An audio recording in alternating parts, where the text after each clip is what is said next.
Boy, as we prepare to compete right now, there's a couple things I want to literally open the door and let you look behind the curtain and see how the very best in the world work.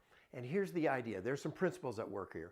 One of them is focus. I can only focus on one thing at a time. I can't do a bunch of things. It's kind of the Haney story with the guys that don't have a plan. We have some foundation points to create a plan that will draw your attention to the focus. The second thing is we've gone through the assessment where we identified those 4 areas. And once you've taken the assessment, you now know which of those 4 elements is your weakness. Let's say you putt it well, you lag putt it well, you chip it well, but your biggest weakness, the lowest score that you had, was driving it. Well, if I can drive it and play, my score just drops. That's where I need to put my attention.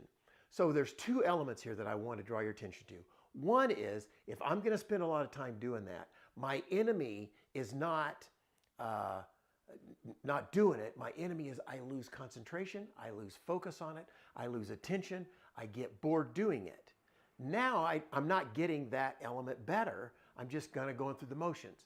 That's where EyeLine training aids really help, because they draw your attention, they give you instant feedback. You know instantly with driving it, if I'm using the speed trap, if I hit the red rod, I know what the problem is. If I slice it, I know what the right, you get it? The training aids clearly help, but when we're talking about really focusing, they draw our attention to focus, number one. The second part of this is that when you do your practice, do your play of the week, I get it.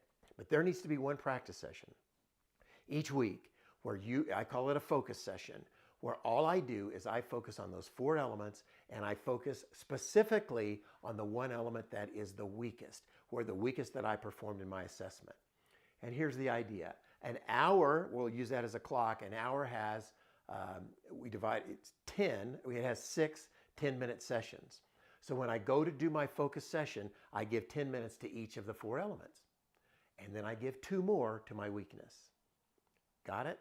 Whatever that may be, I give that group, really, that focus element, 3 sessions. Everybody gets 1, and this one gets 3. I will get better with that, providing that I put some attention on it. Maintain the rest of it. Maintain the rest of your game the rest of the time. Iron play, all that stuff. I get it. But when it comes to scoring better, the ROI on your practice time is going to be on these 4 elements, and specifically on elevating that weakness. You're going to practice the area that's your best. If your best is chipping it, I don't have to encourage you to practice your chipping. You're going to love that. But when it comes to driving it crooked, if you want to get better, you got to spend some time doing it. Get an aid, keep your focus, play the games, stay interested, record your progress. You're going to get better. It's going to be a tremendous time as you prepare to compete this year.